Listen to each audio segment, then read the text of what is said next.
دوستان عزیز این کلیپ کوتاه را ببینین.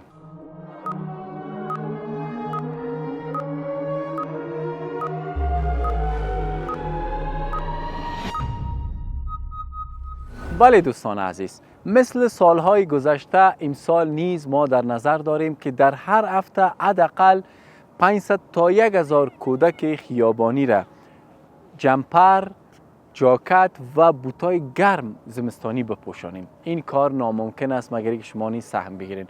ما در سال گذشته الحمدلله نزدیک به البته بیشتر از 5000 کودک در نقاط مختلف شهر کابل لباس پوشاندیم بود و البته که البته به خاطر زمستان بود. امسال نیز این برنامه را در نظر داریم. فرق نمیکنه که شما تمام پکیج بخرین.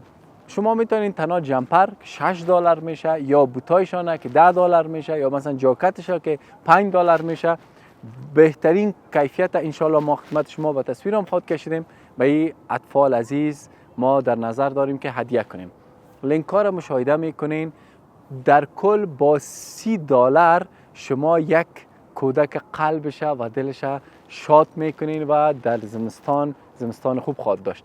الله متعال ممکن به سبب این کار در روز آخرت در بهشت به تن شما لباس بهشتی کنه. فرصت از دست ندین. بیاین در این کمپاین زمستانی با ما همراه شوین. اگر هیچ کرده نمیتونین این کلیپ با دوستانتان شیر کنین. و السلام علیکم.